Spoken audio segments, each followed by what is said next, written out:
Buenas tardes, cordial saludo, me presento, mi nombre es Heidi Yurdi Rodríguez, soy estudiante de agronomía de la ciudad de Bucaramanga. El día de hoy vengo a hacer la sustentación de el primer trabajo de microbiología. Mm, para este trabajo de la tarea cero del reconocimiento, yo elegí la pregunta uno, la 2 y la 3. Entonces, la primera pregunta es en la cual se dice qué es la microbiología. Bueno, la microbiología es la ciencia que estudia todos los microorganismos, la cual pues no nos es posible ver, como el cuento no son visibles al ojo humano, en el cual generalmente se utiliza lo que es el microscopio, que es la herramienta fundamental para realizar el estudio de los microorganismos. Eh, Esta ciencia es bastante importante ya que nos ayuda a identificar los organismos que son benéficos como los que no son benéficos, y pues esto digamos que nos da el poder de implementar algunas herramientas en contra o tomar acciones preventivas para evitar algún tipo de mal o por parte de estos microorganismos. Bueno, el área de la microbiología prácticamente pues abarca todo el entorno, todo lo que podemos ver, tocar, ¿sí? Pero pues vengo a hablar acerca de pues como las 5 áreas que son más específicas. Entonces, primero está la bacteriología, en la cual pues como su nombre lo indica, están las bacterias que son microorganismos procariotas. Seguidamente está la micología, la cual estudia a los hongos, que son microorganismos eucariotas. Está la virología, la cual pues estudia lo que es los virus, los agentes que pues que causan los virus y demás. Está la protozoología, que estudia los protozoarios, que son microorganismos unicelulares y eucariotas. Y por último está la inmunología, la cual pues estudia digamos como cuáles son esos mecanismos de defensa que nosotros podemos aplicar en contra de las enfermedades. Bueno, la segunda pregunta era la de la célula procariota y la célula eucariota, como una de las diferencias. Bueno, entonces podemos decir que la célula procariota, digamos, su material genético no está como dividido, no está dividido del citoplasma, ¿sí? Es decir, está todo junto, como lo podemos ver aquí en la imagen. Ay, perdón. Como se puede visualizar en la imagen. En cambio, eh, la célula eucariota sí se puede visualizar como yo lo asemejo, digamos, como a pequeñas estructuras de frijolitos, las cuales van separando lo que es el material genético, ¿sí?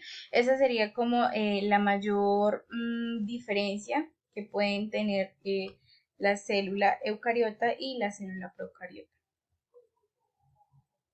Y la última pregunta decía, ¿cuáles son los microorganismos que comprenden las células eucariotas y las células procariotas? Bueno, pues aquí tengo algunos ejemplos.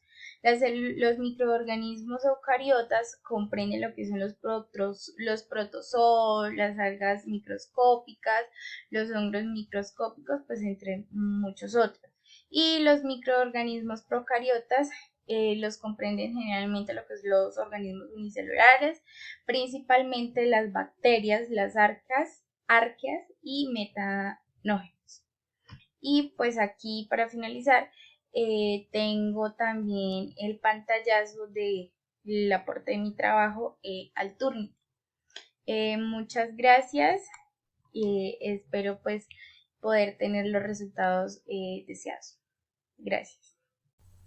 Cordial saludo. Mi nombre es Dalit Tatiana Mantilla Ortega, soy estudiante de agronomía de quinto semestre y a continuación se desarrolla la primera tarea del curso de microbiología de suelos, que consiste en dar respuesta a las siguientes preguntas. Las células microbianas son células que interactúan en el medio o en su entorno con otras células de manera muy dinámica. Dentro de las propiedades que tenemos de ellas es que son metabólicas, que quiere decir que toman el alimento o los nutrientes del medio en el que viven, los transforman en un nuevo material celular y luego posteriormente en desechos. Como segundo tenemos la propiedad del crecimiento. Esta hace referencia al aumento de número de células como resultado de la división celular. Como tercera tenemos la evolución, que consiste en que los nutrientes que están presentes en el ambiente son transformados en un nuevo material celular para formar nuevas células. Seguimos con la diferenciación. En esta se puede causar la formación de nuevas células modificadas especializadas para el crecimiento o la dispersión o la supervivencia de estas células. En la comunicación, las células interaccionan entre sí mediante mensajeros químicos. Seguimos con el intercambio genético. Aquí las células pueden intercambiar genes por diversos mecanismos. En el intercambio genético, algunas de las células tienen la capacidad de autopropulsarse. Esto quiere decir que son capaces de remover en su entorno. Dando continuidad con las respuestas de las preguntas, la segunda es factores que controlan la abundancia y la diversidad de las poblaciones de las células microbianas.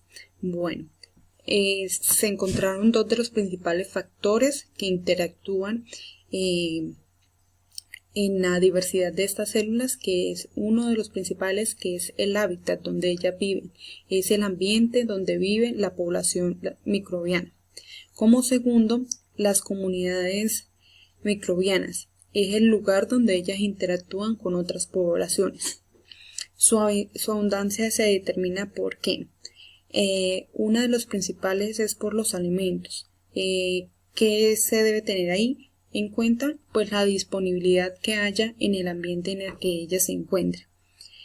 Y como segundo, las condiciones climáticas según el hábitat en que habitan. ¿Qué se debe tener en cuenta allí? La temperatura, la presencia y la ausencia de oxígeno, el pH, entre otros factores que pueden alterar, afectar o beneficiar el hábitat de estos seres, de estas células microbianas.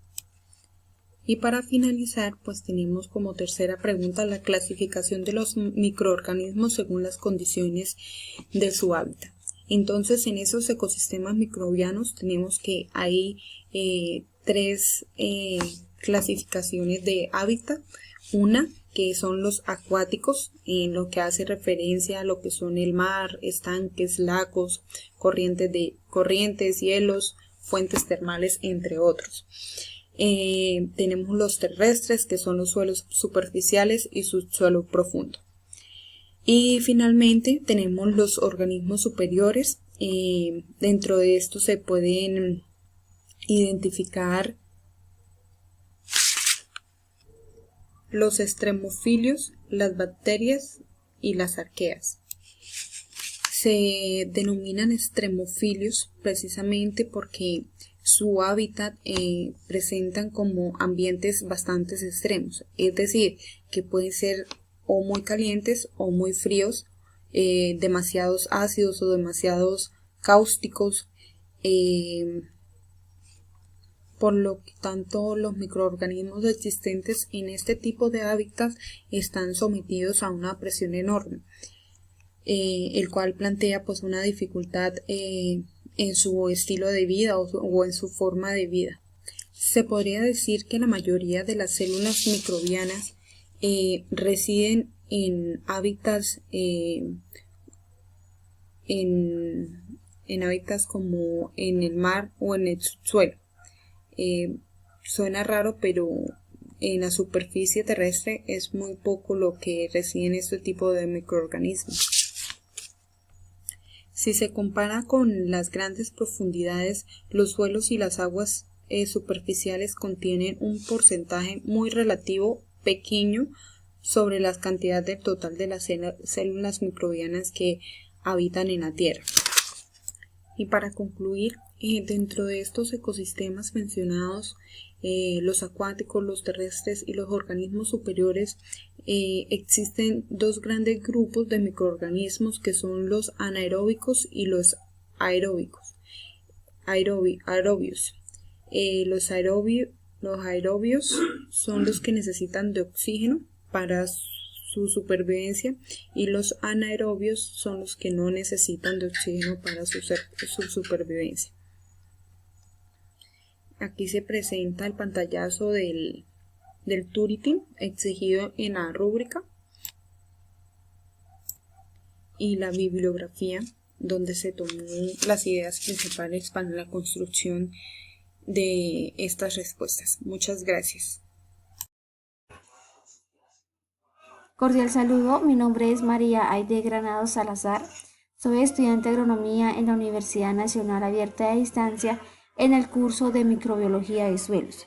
Bueno, les voy a hablar sobre el reconocimiento de la microbiología y sus contribuciones en la agricultura sostenible. Bueno, ¿cómo se clasifican las bacterias de acuerdo a su forma de agrupación?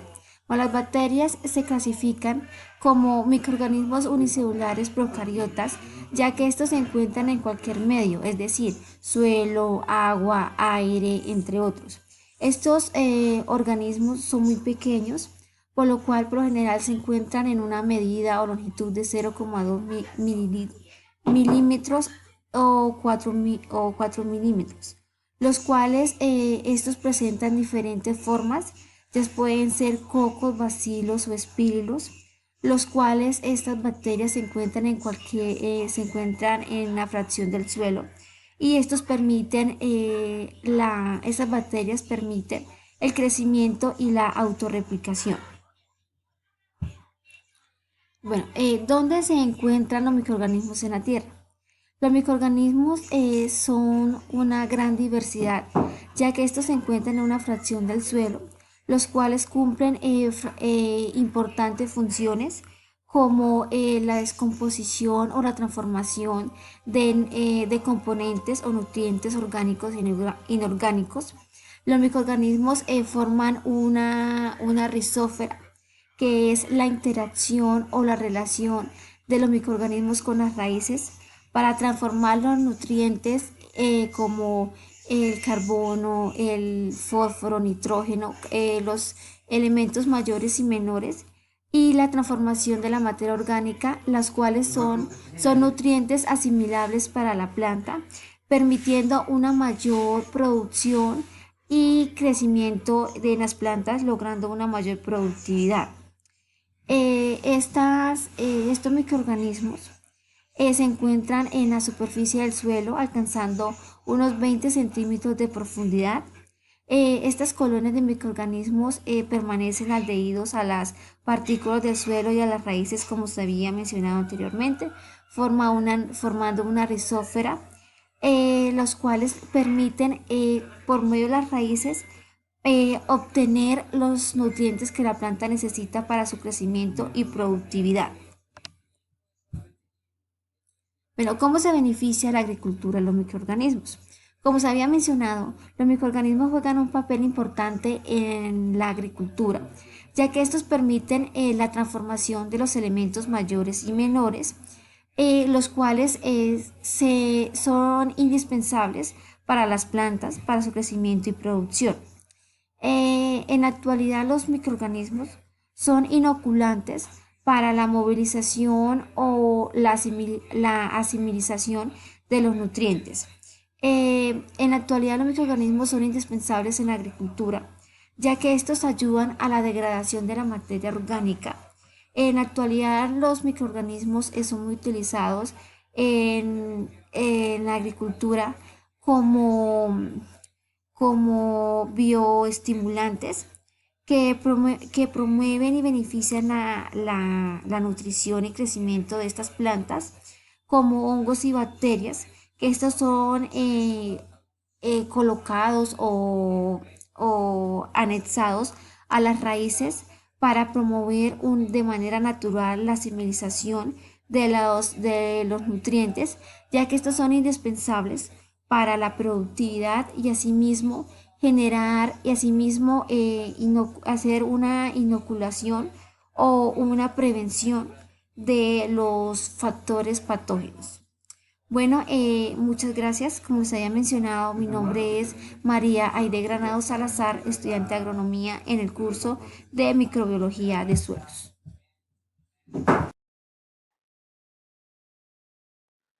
Un cordial saludo, mi nombre es Antonio Durán Ortiz, profesional abierta y a distancia del programa de agronomía.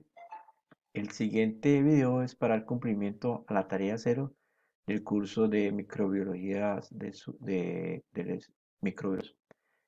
El video se trata sobre dar respuestas a las 3 preguntas orientadoras dejadas en la guía de actividades. En la primera pregunta nos habla sobre la importancia de la microbiana en el suelo. Para entender por qué es importante este sistema, tenemos que es- eh, explicar qué es una proceso de remover, de degradar o transformar contaminantes orgánicos que se encuentran en el suelo, que también lo podemos encontrar en el agua, en el aire, y o degradarlos o transformarlos en compuestos más simples. Eso sería una bioremediación, que es degradar y transformar esas sustancias contaminantes. ¿Por qué es importante? Porque es un proceso que se hace a través de organismos vivos y, y también con plantas. Cuando se habla, tiene relación los microorganismos como son las algas, como son las bacterias y como son los hongos. Hay dos tipos de bioremediación, remediación microbiana, que consiste en introducir o incorporar estos microorganismos a la fuente tóxica o la fuente que ya está contaminada, teniendo presente que estos microorganismos se deben inocular. Un ejemplo muy específico es los biogestores, cual utilizan los estiércoles de ganado y el estiércol de porcino para producir el gas metano. Estos son microorganismos que realmente hacen esta función y son inoculados entre el biogestor. La degradación enzimática es otro tipo de la bioremediación, que consiste que estas enzimas eh, son producidas por bacterias y bacterias que son genéticamente transformadas, y las utilizamos o son utilizadas cuando los microorganismos no son capaces de cumplir la función de degradar esta sustancia tóxica por el alta capacidad tóxica que tiene esta sustancia. Entonces, es utilizada estas enzimas o estas bacterias que son genéticamente modificadas. Y cuando hablamos por plantas, hace revelación a la fitorremediación, que consiste en utilizar las plantas como como una fuente de degradar las sustancias tóxicas. Otra importancia que tiene la bioremediación es que es un proceso ecológico. Se habla que es ecológico porque no se utiliza ningún producto de síntesis química que hace relación o que tenga o vaya a perjudicar tanto los microorganismos y de los microorganismos de las mismas plantas. También es importante porque es un proceso de muy bajo costo, que se puede instalar en la misma finca o en las mismas instalaciones de una empresa, el cual es comparado con otros procesos como las excavaciones, que es de más alto costo. También es importante porque elimina los tóxicos del agua y la tierra. Al eliminar estos tóxicos del agua y la tierra, nuevamente la flora y la microflora y la microfauna nuevamente tienen vida y va a darle nuevamente nutrientes a la tierra. Y también es importante porque recuperamos zonas ya contaminadas. En lo que hace relación con la segunda pregunta, ¿qué estrategia seleccionada de la biorremediación? Yo escogí la fitorremediación. ¿Por qué?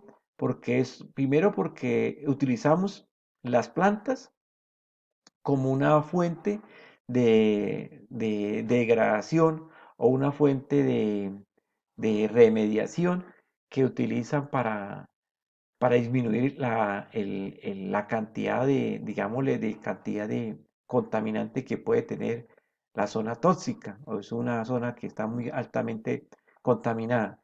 También porque es un sistema o es un... Esta fitorremediación, tenemos como plantas como el vetiver, las mismas que trabajan a través de su sistema radicular para hacer su respectiva filtración. También hay otras plantas acuáticas. Dentro de los tipos de fitorremediación podemos encontrar la fitovolatilización, que son cuando las plantas se descomponen y volatilizan toda sustancia tóxica mediante la transpiración. La fitoextracción es cuando las plantas toman los contaminantes a través de la raíz y los almacenan ahí mismo en la planta.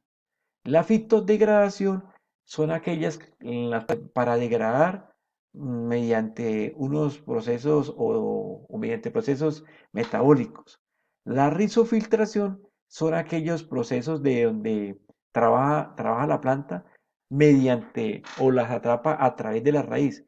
Este sistema de la rizofiltración es muy conocida o muy trabajada por el asunto de los caficultores en el beneficio del café en el manejo de los lixiviados, que hace que la función es colocar esas plantas acuáticas, como podemos observar aquí en la foto, una planta, el vetiver, que su sistema radicular es profundo, lo que hace es que estas raíces atraparlas y, a filtrar para que realmente el agua no tenga esa contaminación. La fitoestabilización, cuando las plantas transforman los metales tóxicos en forma de no tóxicos. La fitohidrorregulación hace relación con las plantas, usan las hojas como evaporación para regular el movimiento del contaminante. Y la fitorrestauración hace referencia a los cultivos de plantas para disminuir o eliminar la zona tóxica, la parte de sustancias tóxicas, tanto del agua como en el suelo. Eso sería todo lo que hablamos de la fitorremediación. En general, la fitorremediación tiene muchas facilidades y muchas maneras de trabajarla, que la podemos trabajar tanto en el suelo para degradar las sustancias tóxicas del suelo y degradar las sustancias tóxicas que pueden tener las fuentes hídricas.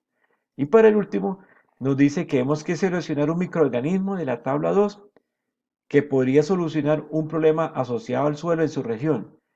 El, el problema discriminado, el glifosato, que sería la fuente contaminante, teniendo presente que el glifosato se sintetiza en el suelo como un amonio, ¿sí? Su funcionamiento es a través de las partes aéreas de la planta, llevado o traslocado por el efluema hacia las partes meristemáticos terminales de crecimiento de la planta. Y el organismo trabajado o que contrarresta esta parte contaminante sería la bacteria Agrobacterium sp. Y su acción es catalizar o atrapar ese órgano fosforado y utilizar como fuente de energía el carbono, el nitrógeno y el fósforo. Eso sería la forma de esta bacteria, la Agrobacterium, para degradar el organofosforado a través del carbono y nitrógeno y fósforo como una fuente de energía. Muchas gracias.